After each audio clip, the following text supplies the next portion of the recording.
Hey you guys, hope you're having a good Wednesday. Wanted to pop on for a second. I think my battery is about to go out, but I wanted, every time I go out to feed the horses, it makes me think of nutrition and our eating and stuff like that.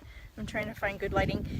And how we feed good food to our animals and then oftentimes don't feed ourselves good food, which for me, when I first started trying to eat healthier, I didn't even know what good food really was. My concept of good food was like, diet drinks and 0-calorie packs and stuff like that.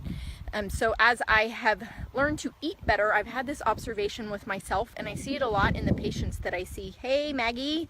But all the medications that the patients I see typically are on is high blood pressure, high cholesterol, diabetes most of the time in the area where I live, pain medicine, depression medicine, anxiety medicine, and then the other most common one is an acid reflux medicine.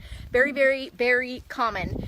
And what I found with myself is that when I have kind of cleaned up my eating, and by that I mean eating foods that are less processed, don't have preservatives in them, can't sit on a shelf for years, that type of stuff. Eating things that are, hey Heidi, eating things that are, more more recently grown and produced, that type thing.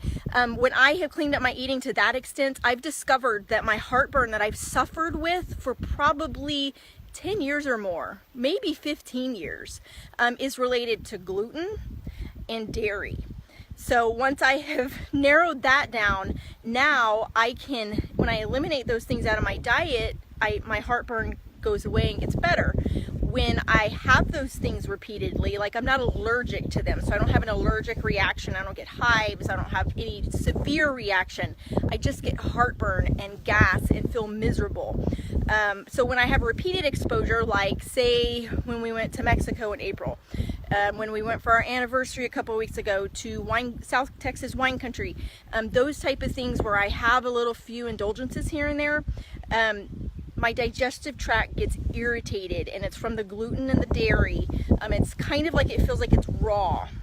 And then certain foods start bothering me after that. So a lot of times it's tomatoes, bell peppers, chocolate.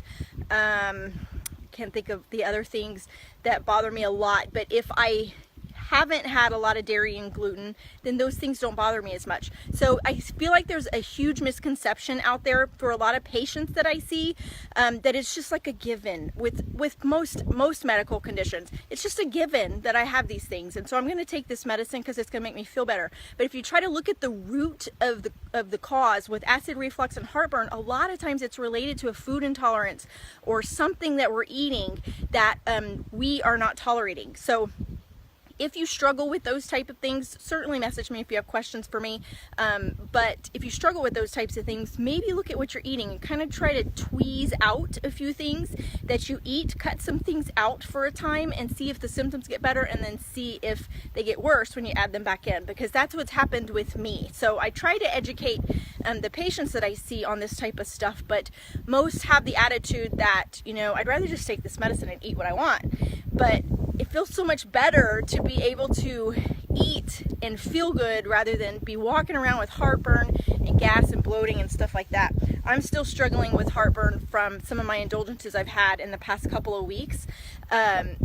And so today I had something that had dairy in it and I didn't realize it had dairy, and so I've had heartburn today. That's just what made me think of it, because most patients are on some form of an acid reflux medicine, and that pharmaceutical industry is like making money hand over fist, or however you want to refer to it. They're making a ton of money because us in America, at least, don't eat healthy diets for the most part, and so we're eating all of this processed stuff. It's causing all of these heartburn issues, and then people are just happy to take medicine. But that type of medicine is also very expensive. So I encourage you to try to tease out your diet, kind of figure out what it is that you're reacting to if you struggle with that. So just thought maybe someone else had a similar struggle related to that as me, and so I thought I'd share. But I'm getting ready to run out of a phone battery, so please let me know if you watch this and if it's helpful for you, and I hope you'll have a fabulous rest of your day. Bye.